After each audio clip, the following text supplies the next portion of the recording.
Okay, so software update 2022.24.5 has been out now for about 4 days. I've had it for 4 days in this car, and I was going to make a video sooner, but I've been busy with work. But I want to make sure that we talk about it in case some of you guys have been waiting for this video to come out. So let's go over the release notes real quick on this. Now, the reason why we're really making a video about this one is there actually has been some changes. The first change comes to the Tesla profile, which now allows you to keep your preferences synced across all the different vehicles you have in your Tesla account. So for example, I have a Model 3 and a Model Y.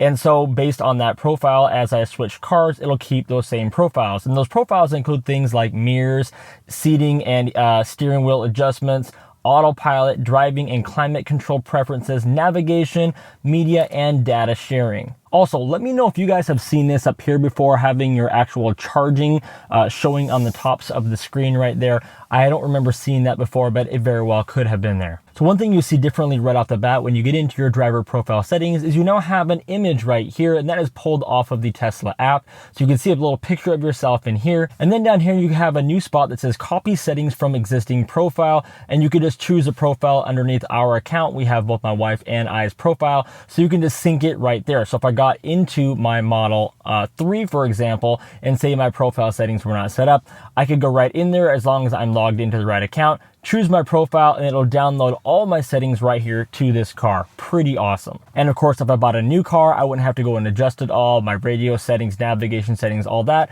I could just go right in, choose my profile, hit setup, and then just like that, all my settings are now loaded into my new car. Next is a blind spot camera, which I absolutely love. I'm so glad they finally made this different update. And how this works is when you turn on your blinker before, so you turn your blinker on, this used to be down here and it used to cover up your car, and it was rather annoying. And so now when you press and hold on, you can see there are two other squares that allow you to put it somewhere else. So now you can drag it up here, and you see the car slides down. Or if you don't want it on this side at all, you can click and drag it onto the navigation, and now you have your full animation over here without any obstruction from your blind spot camera. So it allows you to do that, and you can move it up and down, but it will only actually stay in one of those spots. You put it in the middle here, it'll snap to the closest one.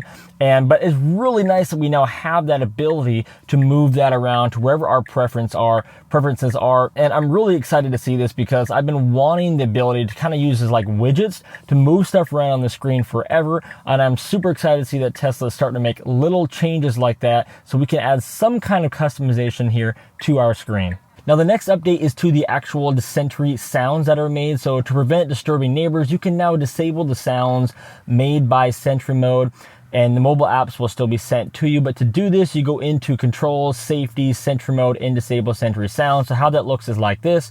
Go over here into Safety, come down here into Sentry modes, and disable Sentry sounds. If you click on that, it's going to disable sounds made like honking or generate a loud unexpected noise when a significant threat is detected. Those will be disabled here in it. I'm going to leave mine enabled because I think my neighbors would really enjoy knowing that there's a prowler on the loose. Next is a really cool feature that I really like, which is now when you're navigating, when it's got your line on the map showing you where you're actually going, it's gonna highlight the actual blue line with traffic. So you're gonna have the red and the other colors that show you the amount of traffic you're gonna be dealing with on that route itself versus just randomly on all the roads around you. It's gonna show it now specifically on that route, which I think is really cool. Of course, to have access to this, you're going to need to be paying for the data itself.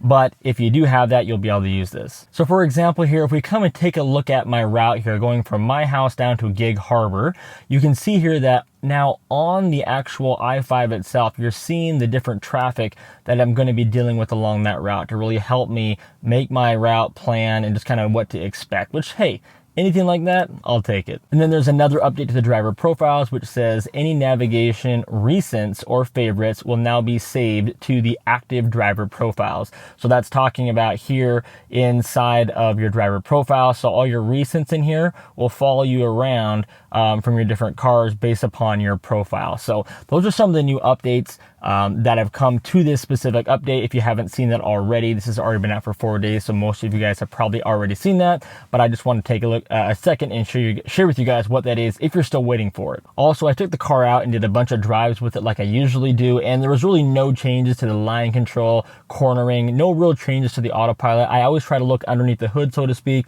and dig in to see if there's anything noticeable, but this one was pretty much just some AI updates to the operating system, and I love that. So it's pretty awesome. And so let me know what you guys think of these updates down below. Are you going to use them? Do they actually add value to you guys? And what are some questions you have? Also, coming out in just 2 days, so it's Sunday or Saturday right now, on Monday, is a really awesome install. We're doing a really neat modification to our new Model Y, which we're starting to load a bunch of new stuff on. So make sure you subscribe. You got the bell notification rung, so you can check out that update and just check out how cool that is and some of the future installs we got coming here to the channel. Thanks again for watching. See you guys soon.